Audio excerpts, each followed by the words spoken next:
Halo kawan JDA, apa kabar semuanya? Semoga selalu dalam keadaan sehat dan bahagia. Pagi hari makan kelapa, Cakep. rasanya enak bikin tertawa.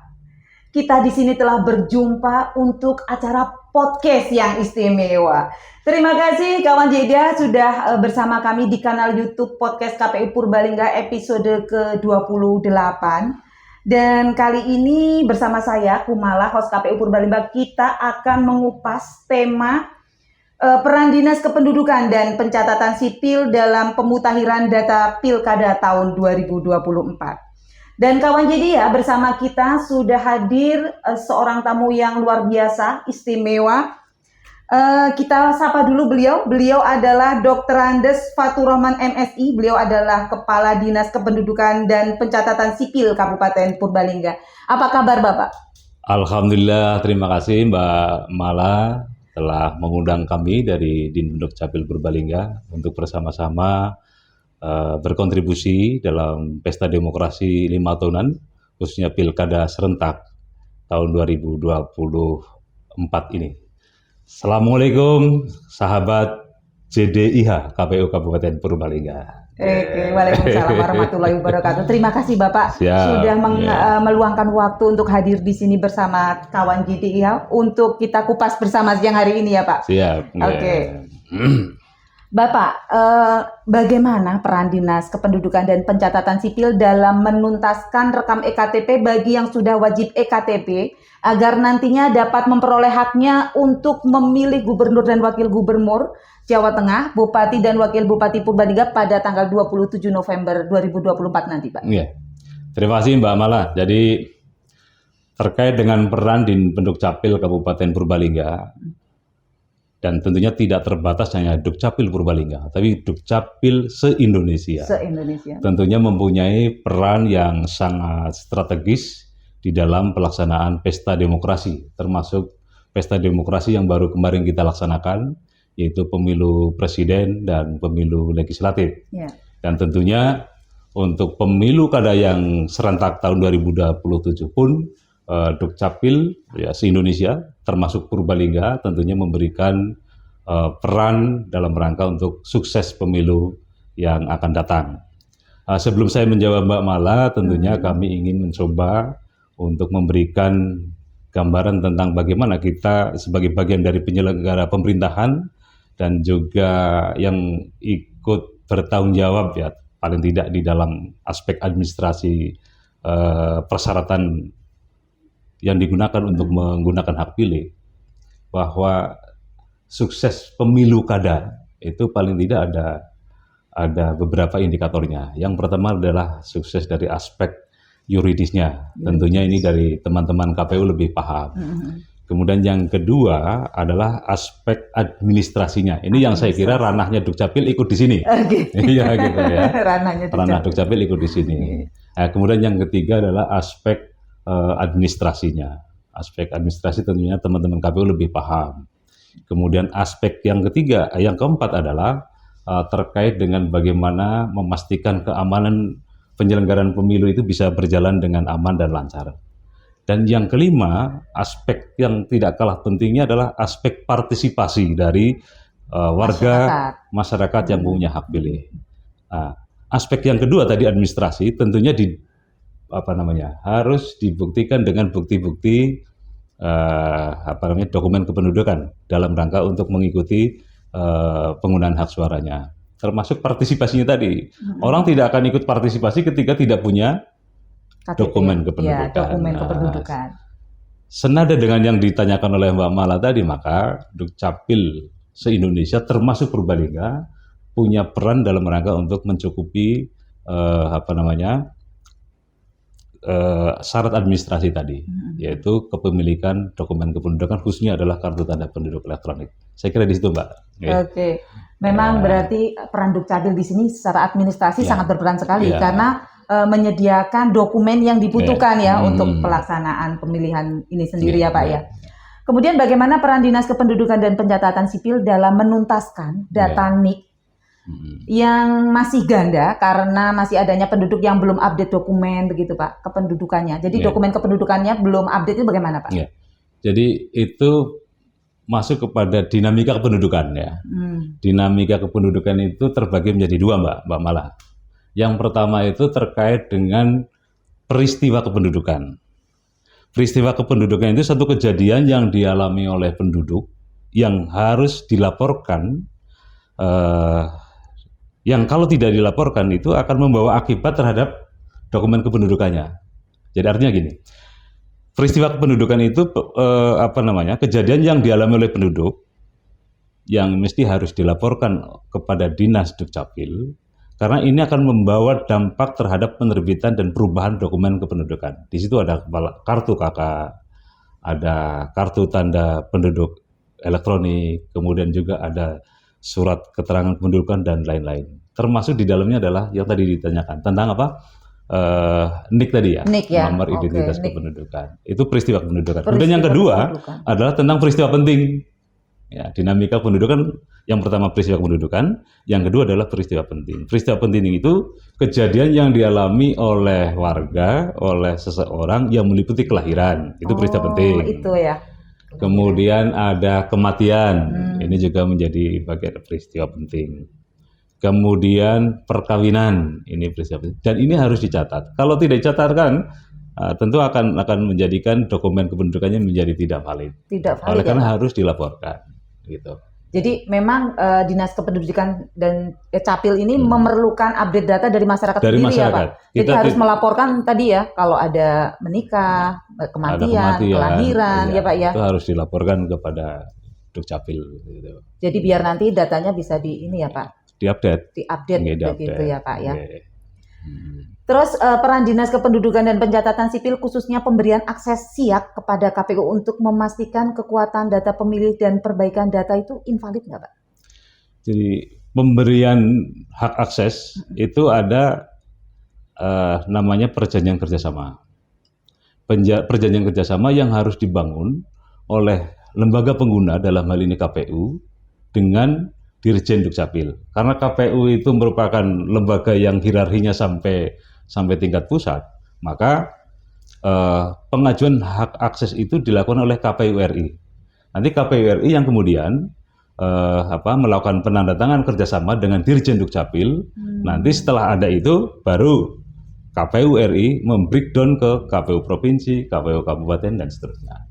Jadi dalam konteks ini ya, pemberian hak akses, kami Dukcapil daerah yang ada di kabupaten kota itu tidak bisa memberikan hak akses kepada KPU, karena KPU itu kerjasama dengan sana, dengan Dirjen. Jadi langsung dari KPU RI bekerja sama dengan Dirjen. Ya, makanya yang sudah kita rasakan kan bagaimana DP4 itu bisa diakses oleh daerah, oleh kabupaten kota gitu kan. Itu kan bagian dari kerjasama yang sudah terbangun dari antara KPU RI dengan Dirjen Dukcapil. Ya, gitu. Dan DP4 sudah diserahkan ya? Iya sudah. Ya. Jadi berjenjang ya Pak ya, dari RI ke kabupaten, KPU kabupaten. KPU RI nanti yang membreakdown ke provinsi dan kabupaten kota. Kabupaten kota tinggal menggunakan aja gitu. Iya. Kita terima kasih sekali Pak. Kemarin juga DP4-nya sudah lancar. Jadi terima DP4 kasih kemarin diserahkan tanggal 2 ya, 2 Mei ya. Iya. 2 Mei 2024 ya. Nah, terkait dengan DP4 itu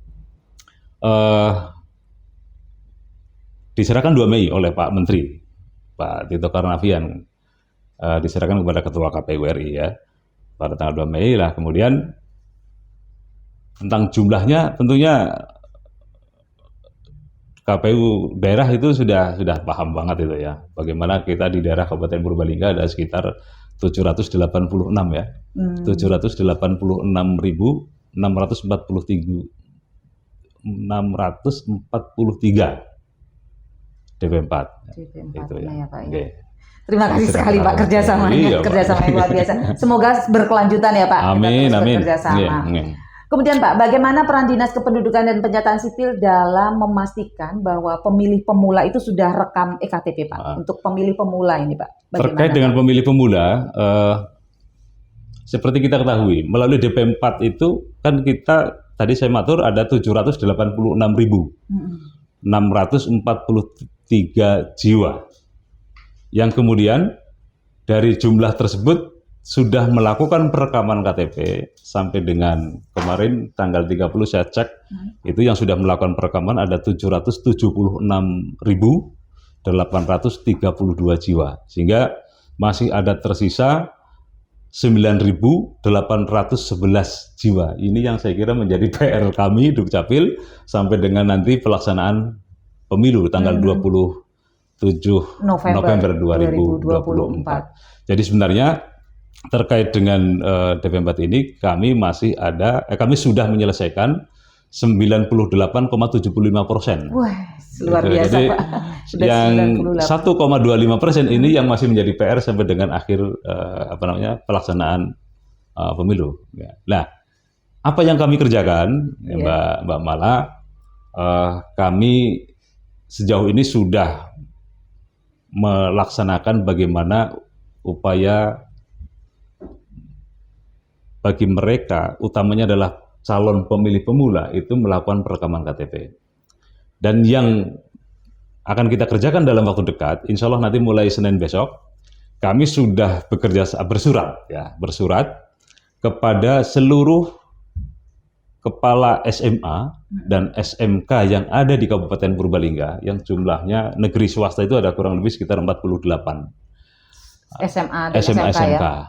Nah, dari jumlah itu, nanti kami akan melakukan jemput bola sampai dengan habis nanti.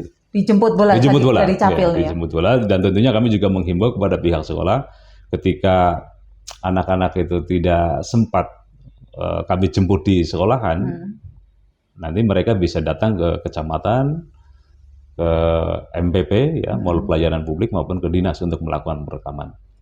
Dan perlu kami sampaikan juga Mbak Mala, dari jumlah 9.811 jiwa yang belum rekam, 6.176 itu DP4 yang masuk dalam kategori Dapodik, data pokok pendidikan. 6.176. Itu. Artinya kami harus menyasar ke sekolahan-sekolah tadi sejumlah itu. Menjemput bola tadi ya Pak ya? Ya, menjemput bola. Dan tapi perlu diketahui juga nih Mbak Mala, ada sekitar 1.176 jiwa DP4 Dapodik itu tidak berada di Purbalingga. Sekolah di luar kota Sekolahnya maksudnya di luar ya? kota. Ada yang bahkan ada yang di luar Jawa, Mbak. Oh, gitu ya Pak ya? Jadi yang ini kelihatannya mustahil kita kerjakan. Gitu. Jadi, sekitar 1.000 berapa ya? Yang terlalu jauh mustahil. 1.176. Ya, itu yang kalau di luar Purbalingga kelihatannya mustahil kita kerjakan. Dan ya kita fokus kepada yang 6.176 anak sekolah yang ada di Purbalingga yang pada tanggal 27 November itu sudah berusia 17 tahun gitu. Ini merupakan terobosan yang luar biasa ya dari Dipenduk Capil untuk jemput bola ke sekolah-sekolah ya. 6.000 berapa tadi Pak? 6.176. Oh, 6.176. Lumayan besar. Besar sekali nih Pak. Kita abaikan dulu yang 1.000 sekian yang di luar kota karena terlalu yang jauh. Yang 1.176 itu karena kebetulan sekolahnya itu tidak di Purbalingga. Bahkan saya lihat itu ada yang di Aceh. Waduh, ada yang di Papua, ada yang di Kalimantan, Jawa Timur dan lain-lain. Kebanyakan ada di pondok pesantren gitu. Itu banyak sekali. Dan itu kelihatannya dengan rentang waktu yang tersedia ini, kemudian tentunya anggaran yang ada, ini nggak mungkin kami jemput bola sampai ke jauh sekali ya Pak ya. Lebih baik fokus dengan yang bisa kita kerjakan. Iya betul Pak, luar biasa sekali. Pak, kemudian terkait dengan IKD, identitas kependudukan digital ini, apakah betul-betul dapat menggantikan KTPL dan bagaimana kesiapan aplikasi IKD itu sendiri Pak? Identitas kependudukan digital ini satu terobosan juga dari Dirjen Dukcapil. Ini sudah sudah dikenalkan kepada masyarakat itu sejak tahun 2023 awal. Pertama yang harus aktivasi adalah teman-teman yang ada di Dinas Dukcapil. Kemudian setelah Dinas Dukcapil itu semua aktivasi, baru kemudian merembet kepada ASN. Ketika ASN sudah, kemudian merembet kepada teman-teman mahasiswa perguruan tinggi. Dan hari-hari sekarang itu sudah menjadi konsumsi umum saya kira. gitu ya. Dan Dukcapil Purbalingga itu sudah melakukan aktivasi, termasuk kita juga melakukan jemput bola kepada teman-teman dari instansi vertikal. Di Polres sudah kita jebol, kemudian ke Kodim sudah kita laksanakan jemput bola juga, kemudian ke ke kejaksaan sudah dan seterusnya. Pengadilan juga ya, termasuk Pak, ya? pengadilan masih Proses ya, Pak? Kelihatannya belum sampai ke pengadilan. Oh, belum. Tapi yang lebih kita garap kemarin itu adalah perusahaan-perusahaan yang ada di Purbalingga, Oh, iya. yang jumlahnya cukup banyak. Ada, kalau melihat perusahaan kan di Purbalingga cukup banyak dan pekerjanya hampir sekitar 80 ribuan. 80.000 ya, Pak, katanya ya? ya, Luar yang biasa. menurut dinas nakar itu antara 60 sampai 80 itu tenaga kerja. Dan kami sudah melakukan ke sana. Hanya memang kendalanya ketika ke perusahaan itu, ketika aktivasi IKD, tidak semua pekerja itu mempunyai HP Android. Oh gitu, Pak. Ya, karena harus pakai HP Android, Mbak, untuk IKD. Ya. HP-nya Android, satu. Kemudian yang kedua, harus punya jaringan internet. Ya. Baik WiFi maupun paket data. Ketika dua-duanya tidak ada, ya nggak bisa kita aktifasikan gitu. Dan untuk aktivasi untuk penggunaan IKD ini kan bisa ya sesuai dengan PKPU kalau nggak salah. Nomor Kemarin berapa ya? kebetulan kita teman-teman KPU sudah, Pak, IKD semua, Pak. Udah ya. Iya. Nah itu nanti kalau misalnya menggunakan IKD datang ke TPS kan menunjukkan itu bisa ya, Pak, dilayani kan. Kalau di PKPU nomor berapa saya nggak lupa itu. Ya. Ada ya, Pak, yang dengan IKD. Ada. Dan untuk Mbak Mala, jadi sampai hari kemarin dari wajib KTP 776.000 sekian yang sudah aktivasi IKD itu kita di angka 33.994. Berapa persen berarti itu, Pak? Ini kurang lebih sekitar 4%-an lah. Itu kan udah luar biasa, Pak, 4% untuk permulaan ya, Pak, ya? Ya belum terlalu luar biasa. Tapi kan pergerakan, ya, Pak. Ada pergerakan sudah 4% begitu ya, Pak? Belum sesuai dengan target yang kami harapkan. Nanti harapan kami kan nanti di akhir tahun ini bisa 30% itu. Tapi insya Allah kami optimis ketika IKD ini di-launching oleh Bapak Presiden. Konon menurut berita itu akan di-launching penggunaannya itu di bulan September atau Oktober itu. Kalau itu sudah bisa, saya kira nanti warga masyarakat itu akan berbondong-bondong dengan sendirinya. Karena nanti ketika IKD itu sudah bisa dimanfaatkan untuk kepentingan pelayanan publik, maka ya masyarakat akan butuh itu. Iya. Pasti akan mencari. Bagaimana aku bisa mendapat itu gitu, Pak, ya? Mempunyai IKD maksudnya ya, Pak, ya? Oke, Pak. Terus apakah jika diketahui terdapat NIK penduduk yang tidak update sehingga memunculkan kegandaan NIK itu, terus juga namun berbeda nama atau berbeda orang tersebut dapat difasilitasi oleh di Pendukcapil nggak, Pak? Ya, tentunya untuk mengupdate NIK. Tentunya bisa. Jadi silakan ketika ditemukan data-data yang seperti Mbak Mala ceritakan itu, bisa datang ke Dukcapil, tentunya dengan membawa dokumen yang mereka miliki. Kemudian tentunya membawa juga dokumen pendukungnya. Dokumen pendukung misalnya terkait dengan ketidakkonsistenan antara nama. Nama yang ada itu, Pak, seperti itu. Nama yang ada di ijazah dengan nama yang ada di KTP misalnya. Silakan aja datang ke Capil, nanti kita lihat sejauh mana itu bisa bukti-bukti dokumennya lengkap, ya nanti kita lakukan perubahan. Tapi yang perlu menjadi catatan bahwa Dukcapil itu tidak boleh melakukan perubahan tanpa diminta oleh masyarakat. Oh gitu. Kemudian tanpa didukung oleh bukti dukung yang lengkap. Yang lengkap ya, Pak. Jadi harus ada bukti dukung yang lengkap. Iya, harus ada bukti dukung yang lengkap. Ya.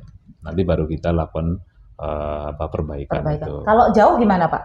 Jauh gimana? Kalau mereka lokasinya jauh dari di Pendukcapil gimana, Pak?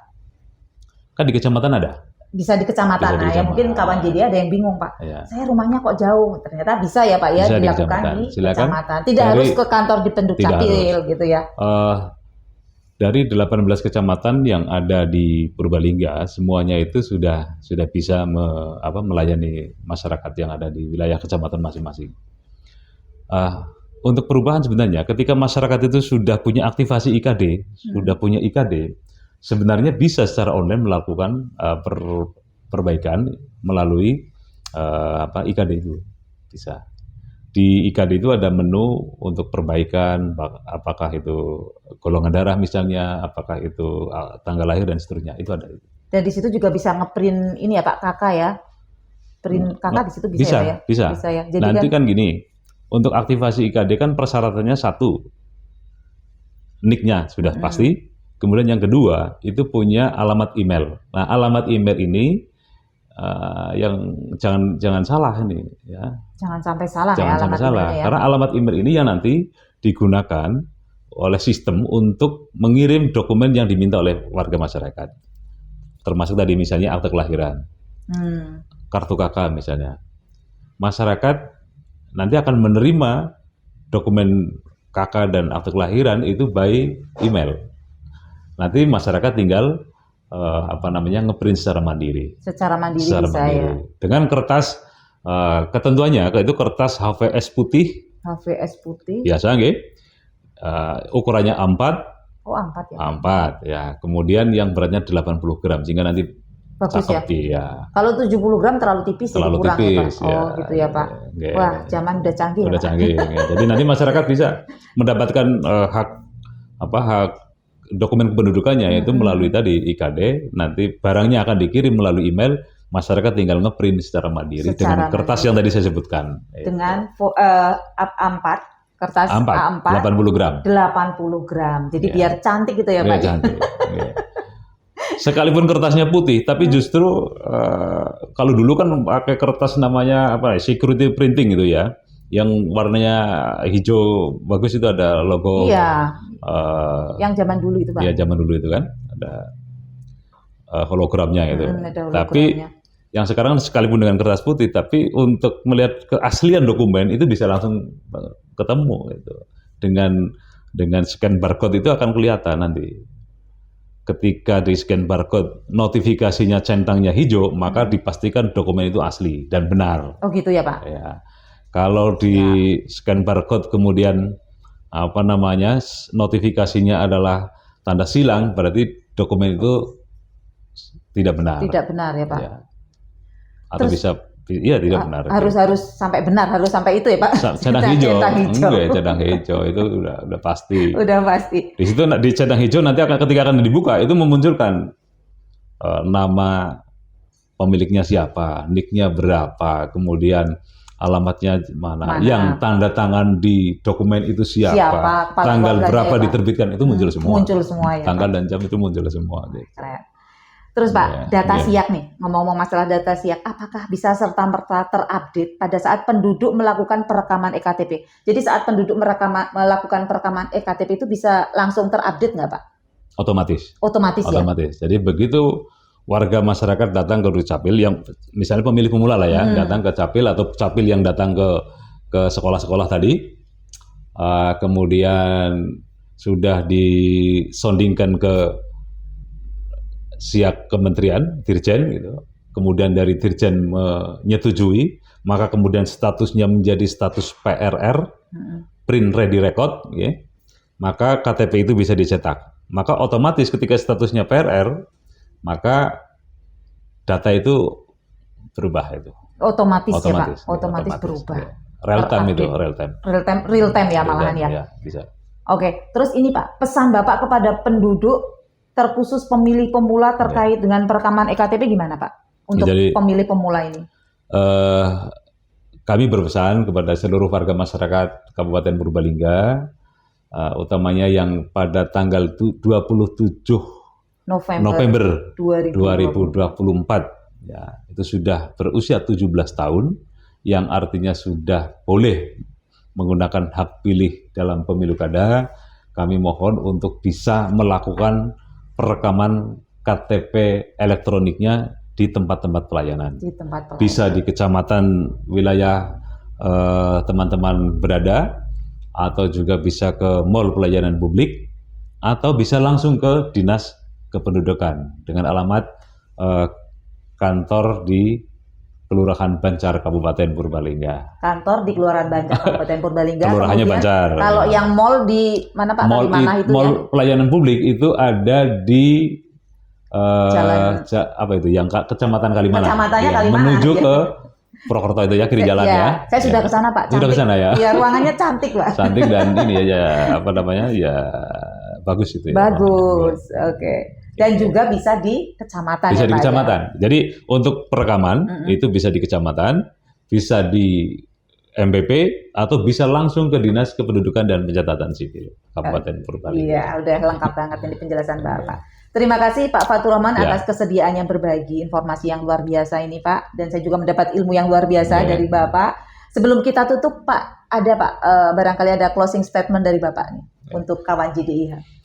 Kawan JDIH KPU Kabupaten Purbalingga, saya atas nama yang dituakan di Dinas Kependudukan dan Pencatatan Sipil Kabupaten Purbalingga menghimbau agar penyelenggaraan pemilu kada serentak tanggal 27 November 2024 itu dapat berjalan dengan sukses. Ya. Salah satu suksesnya tadi indikatornya sudah saya sampaikan di muka adalah sukses aspek administrasinya. Kemudian aspek partisipasinya. Monggo. Targetnya berapa ini nanti partisipasinya, Mbak Mala? Targetnya ya pokoknya setinggi-tingginya lah ya, setinggi-tingginya. Ya. Nah, untuk menuju ke sana tentunya bagi teman-teman yang belum belum rekaman KTP, monggo silahkan datang ke kecamatan maupun ke MPP atau ke dinas dengan membawa fotokopi kartu keluarga. Dengan membawa fotokopi kartu keluarga. Tidak perlu lagi dengan syarat pengantar dari RT, RW, desa nggak perlu. Nggak perlu ya. Cukup dengan kartu KK-nya dibawa, difotokopi, langsung ke loket pelayanan. Insya Allah nanti kita bantu penerbitannya. Gitu. Lebih simpel sekarang lebih ya Pak simpel, ya? Lebih simpel dan memudahkan untuk kawan dia semua untuk mengurusnya ya Pak. Kalau zaman dulu kan harus ke RT RW Pak, sekarang sudah tidak perlu lagi. Dan yang penting lagi bahwa seluruh produk yang diterbitkan oleh kami di Dukcapil Purbalingga semuanya gratis. Gratis semuanya. Semuanya gratis, tidak ada biaya apapun. Tidak dibungut biaya apapun ya Pak. Tidak dibungut biaya apapun. Oleh karenanya kami himbau diurus sendiri saja. Dengan membawa dokumen yang diperlukan tadi. Fotokopi KK ya Pak ya. Untuk KTP lah ya. Untuk KTP. Kalau untuk yang lain-lain tentunya misalnya untuk buat akte ya ada persyaratan yang lain. Surat lahir ya Pak ya dari. Surat lahir dari desa atau rumah sakit penolong, kemudian juga ada kartu fotokopi kartu nikah, kemudian ada KTP 2 orang saksi dan seterusnya. Nanti mungkin bisa dibahas dalam sesi selanjutnya. Nanti kita bisa bertemu lagi ya Pak. Ya. Terima kasih sekali Bapak. Oke, terima kasih. Sekali lagi kita doakan semoga Bapak selalu sehat, bahagia, dan kita bisa bertemu lagi membahas topik yang lain lagi ya Pak di lain kesempatan. Amin. Jalan ke lembah tidaklah rata. Di ujung kali tumbuh melati. Kami mohon maaf atas segala kata. Semoga podcast kali ini mengena di hati. Amin. Oke, kawan JDIH, demikian podcast episode ke-28 hari ini. Saya Kumala selaku host undur diri dan mohon maaf apabila banyak salah. Wassalamualaikum warahmatullahi wabarakatuh. Waalaikumsalam warahmatullahi wabarakatuh.